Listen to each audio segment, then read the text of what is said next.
How's it going, everybody? So today we're going to be talking about wiring up your arc fault breakers, which is this thing right here, and your 2-pole 15 amp breaker, which is this thing right here. And you can tell it is a 2-pole 15 by, if you pull that out, you can actually see it is, see if you can see that right there, 2 poles, 15 amps each, and they are connected.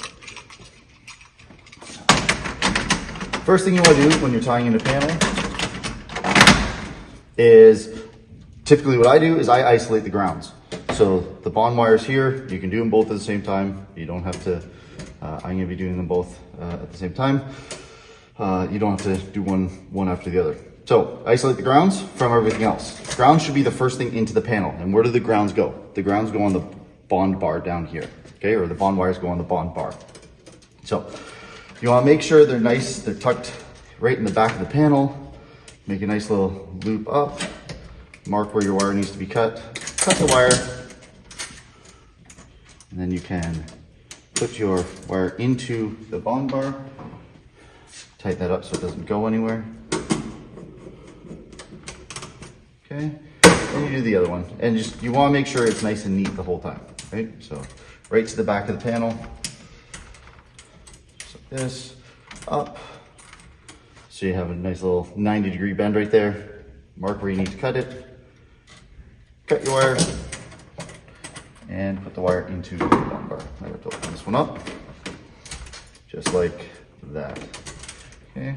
Once you get that all tied in, make sure everything's nice and neat before moving on to the next step. Okay. Next thing I do is I attach the neutrals. Now there's only one wire here that's actually being attached to the neutral. It's the 3-wire here. So for this project, that neutral, or this white wire, has to go on the neutral bar. So again, we're gonna nice and neat, and up. Decide kind of where you want to put that. Cut the wire right above, strip your wire, and enter the wire into the neutral bar. Tighten down the neutral. Okay. With the 3-wire, or the red and the black wire from the 3-wire, they're going to go on the, again, 2-pole 15 amp breaker. You're going to make a nice little loop or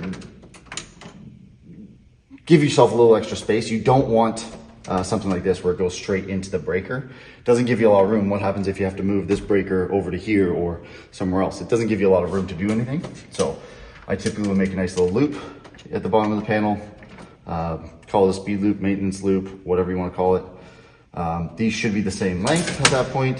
So you're going to give them a cut, strip your cable, and then open up the bottom. And you will be using a Red Robertson screwdriver for this. Tighten 1, tighten 2. And you're good, okay? Always take the extra 10 seconds to make sure it looks, somewhat decent at the end of the day, okay? So something like that. Now with your 2-wire here that's going into the arc fault breaker, they have to be wired a little bit differently. So let me move you over here for a second. You can see there is, again, if it focuses, you have neutral on the one side, so on the left side, and your hot wire will go on the right side right there. Okay. Now, with that, it comes with this, with an arc fault breaker, it comes with this curly wire there that stays permanently attached to the neutral bar. So you can see it's already attached. You should not have to touch anything. And we'll just set you back up there. So all you do with a arc fault breaker, this neutral does not go to the neutral bar. It goes straight to the breaker. So just do one at a time. Nice and neat. Okay. And into the bottom of the breaker on the neutral side. It's easier if you get down low. Tighten that up. Just like that. So there's your neutral done. Here's your hot wire. Okay.